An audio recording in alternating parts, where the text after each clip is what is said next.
Hey guys, welcome back to the Bucket Think Tank. Today we're going to talk about Future State, or the two books I read from, Future State. So real quick, what is Future State?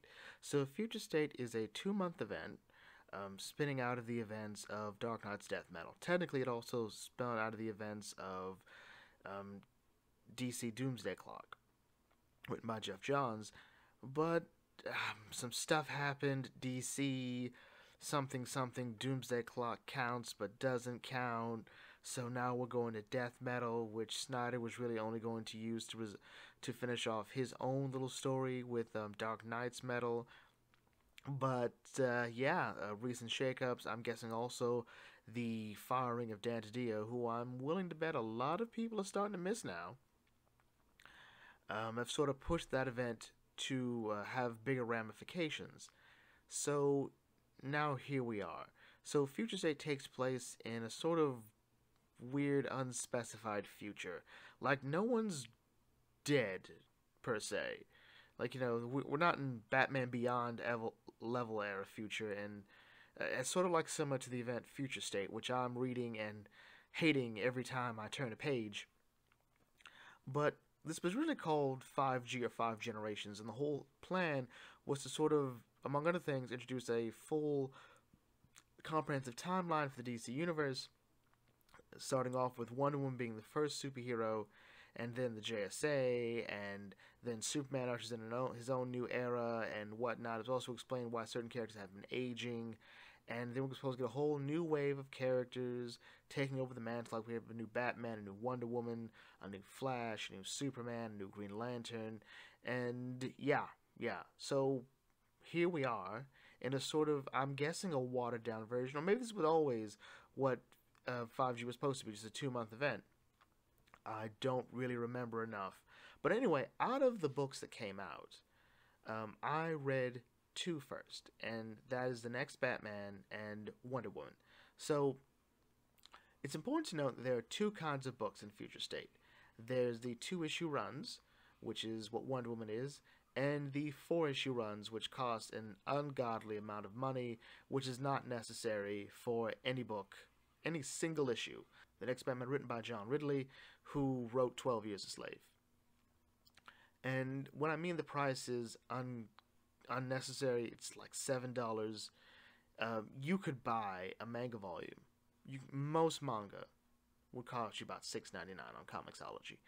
And a manga is, I think, better than most comic issues, just because there's more to it, and there's a better promise. But anyway, The Next Batman takes place in a police state of Gotham City, where the private company private security firm led by the Magistrate controls Gotham City and has declared a shoot-on-sight order for anyone wearing a mask, so anti-vigilante sentiment. And the new Batman, or the next Batman, is going around effectively softening up criminals for the Magistrate, because the new police system doesn't just have a shoot-on-sight order for anyone, for just people wearing masks. It also has a shoot-on-sight order for anyone carrying a weapon. So even the serial rapist that this Batman saves, like, look, I really despise you, but I don't want you dead. I don't know. It felt a bit weird. They're also looking for Batman. We also get a new look at this continuity, or at least this new state of Gotham City. We've got gangs who follow the line of Bane, and we've got these two brothers like, hey, we're going to join up this gang for protection, and it's pretty much your standard two brothers join a gang. One wants to do it, one doesn't want to do it, follows through. And then we find out who this Batman is. So we already knew who this Batman was. It was spoiled like 2 months ago. Tim Fox, the younger brother of Lucius Fox. And it's also important to know this is all spinning out of the events of Joker War, an event that was actually surprisingly good, despite being about the Joker. And in that story, Bruce Wayne loses his entire fortune, and it's in the hands of the Fox family. And long story short, Bruce can't really rely on consistent amounts of money, so he has to go back to basics, and apparently he's been killed in Future State. But whatever. And Tim Fox is the new Batman, though he seems to be hiding that from his family, include especially, and the family's not in good shape. Not only Lucius Fox still like recovering from the madness that happened to him during Joker War, but his sister, I guess his twin sister Tamara, I don't know, I don't care about the Fox family, is in a coma, and Luke Fox is sort of like berating Tim over this. Tim's apparently the black sheep of the family, military problems and whatnot, so he's essentially like the Kate Kane of the Bat family. And that's really kind of it. Everything else is really set up about just letting us understand what this new Gotham City is. And at the end of it, we see other stories, what the Outsiders are doing, what the Arkham Knight from Detective Comics is doing. Apparently, she has moved all the Arkham inmates to Wayne Manor. And my question is, what is the point of a whole new police system if Clayface, Mr. Freeze, Dr. Phosphorus, Two-Face, Man-Bat, Victor Zsasz are all just going to be allowed to wander around as serial killers, and everyone's just fine? As the dwarves would say, that story was cray-cray, a load of bullshit. What? Screw the magistrate, doesn't know what he's doing. No one likes the magistrate. He's terrible at his job, and all the supervillains are allowed to live. What is that? Then I read Wonder Woman, written by Joelle Jones. And Joelle Jones, I didn't realize, is actually someone I've liked her work. She's primarily an artist, but her work on Catwoman was actually really good. I've been meaning to find time to go over it, but I've been waiting for it to like end because I think it's a potential comic run talk, but whatever. So Joelle Jones's Wonder Woman is a 2-issue run, and in my mind, this 2 issues is not designed to sell you Wonder Woman. It's designed to sell you Yara Flores. And oh, Yara. Okay, let me calm down a bit. In case you don't know, Yara is Brazilian. But she's also very in line with characters like, I think, Korra from Legend of Korra. She's hot-headed, headstrong. And this issue is really just about her wanting to go save one of her Amazon sisters. We're not sure if it's a biological sister or like, you know, my sister in an Amazonian culture. So she's trying to find a horn from a Hydra to trade to Hades. And as she says, if Hades doesn't accept that, I'll ram the sword through his heart. I'm like, well, that's not going to work, first of all. And she meets, I guess it's a sprite, a Kaipora, and she's adorable. Oh my god. Granted, she's not like Yara, who just happens to be Brazilian.